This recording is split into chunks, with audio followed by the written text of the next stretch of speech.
എല്ലാവർക്കും നമസ്കാരം. നിത്യജ്യോതിഷം എന്ന പ്രതിദിന പങ്ക്തിയിലേക്ക് സ്വാഗതം. ഇന്ന് 2025 ജൂൺ മാസം 5-ാം തീയതി വ്യാഴാഴ്ചയാണ്. കലിദിന സംഖ്യ 18,72,366. കൊല്ലവർഷം ഇന്ന് 1200-ാം ആണ്ട്. ഇടവമാസം 22 ശകവർഷം 1947 ജ്യേഷ്ഠം 15. ഇന്നത്തെ നക്ഷത്രം അത്തമാണ്. ഇന്നത്തെ തിഥി ശുക്ലപക്ഷ ദശമിയാണ്. കരണം കഴുതക്കരണം. നിത്യയോഗം സിദ്ധി എന്നു പേരുള്ള നിത്യയോഗമാണ്. രോഹിണി ഞാറ്റുവേല തന്നെയാണ് തുടരുന്നു. ഉത്തരായനകാലം, ഗ്രീഷ്മ ഋതു.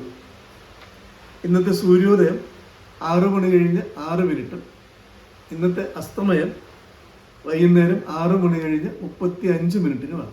ഇത് തിരുവനന്തപുരം നഗരത്തിൻ്റെ കണക്കാണ്. ബാക്കിയുള്ള സ്ഥലങ്ങളിൽ ചെറിയ വ്യത്യാസം ഉണ്ടാകും. ഇന്നത്തെ രാഹുകാലം നോക്കാം. ഉച്ചയ്ക്ക് 1 മണി 54 മിനിറ്റ് മുതൽ 3 മണി 27 മിനിറ്റ് വരെയാണ് ഇന്നത്തെ രാഹുകാലം. ഗുളികകാലം 9 മണി 13 മിനിറ്റ് മുതൽ 10 മണി 47 മിനിറ്റ് വരെയാണ്. ഇന്ന് സൂര്യോദയ സമയത്തെ കാലഹോര ഗുരുവിൻ്റെയാണ്. ഇന്ന് വ്യാഴാഴ്ചയാണ്. അതുകൊണ്ട് സൂര്യോദയ സമയത്ത് ഗുരുവിൻ്റെ കാലഹോരയിലാണ് തുടങ്ങുന്നത്. അതിനുശേഷം ഓരോ മണിക്കൂർ ഇടവിട്ട് മറ്റു ഗ്രഹങ്ങളുടെ ആധിപത്യം ഉണ്ടായിരിക്കും. ഇന്നത്തെ അഭിജിത്ത് മുഹൂർത്തം നോക്കാം. ഉച്ചയ്ക്ക് 11:56 മുതൽ 12:18 വരെയും വീണ്ടും 12:22 മുതൽ 12:44 വരെയുമാണ് ഇന്നത്തെ അഭിജിത്ത് മുഹൂർത്തം. ശുഭകാര്യങ്ങൾ ചെയ്യുന്നതിന് ഏറ്റവും യോജിച്ച സമയമാണ്. ഇടയ്ക്കുള്ള 4 മിനിറ്റ് മധ്യാഹ്ന വർജ്യമാണ്. അതൊഴിച്ചിട്ടുള്ള മുഹൂർത്തം ശുഭകാര്യങ്ങൾക്ക് അനുയോജ്യമാണ്. ഇന്നത്തെ ചന്ദ്രാഷ്ടമം നോക്കാം. കുംഭം രാശിയിൽ ജനിച്ചവർക്കാണ് ഇന്ന് ചന്ദ്രാഷ്ടമം വരുന്നത്. കുംഭക്കൂറിൽ ജനിച്ചിട്ടുള്ള അവിട്ടം അവസാനത്തെ പകുതി, അതായത് അവസാനത്തെ 30 നാഴിക, ചതയം നക്ഷത്രം, അതേപോലെ പൂരിട്ടാതിയിലെ ആദ്യത്തെ 45 നാഴിക. ഈ നക്ഷത്രങ്ങളിൽ ജനിച്ചവർക്ക് ഇന്ന് ചന്ദ്രൻ അഷ്ടമത്തിലാണ്. അതുകൊണ്ട് ഇന്ന് ശുഭകാര്യങ്ങൾ ഒഴിവാക്കുക. ഇന്നത്തെ സൂര്യോദയ സമയത്തെ ഗ്രഹത്തിലെ നോക്കാം. മേടം രാശിയിൽ ശുക്രനും, ഇടവത്തിൽ സൂര്യനും ബുധനും, മിഥുനത്തിൽ ഗുരുവും, കർക്കിടകത്തിൽ ചൊവ്വയും ഗുളികനും, ചിങ്ങത്തിൽ കേതു, കന്നിയിൽ ചന്ദ്രൻ,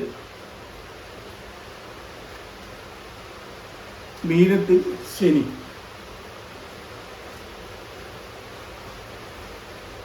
ഇതാണ് ഇന്നത്തെ ഗ്രഹങ്ങൾ. ഇനി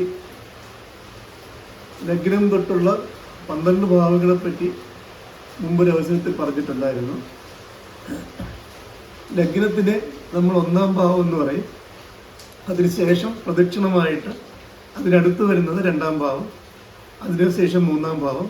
അങ്ങനെ ലഗ്നത്തിൻ്റെ ഇടതുവശത്തായിട്ട് വരുന്നതാണ് 12-ാം ഭാവം.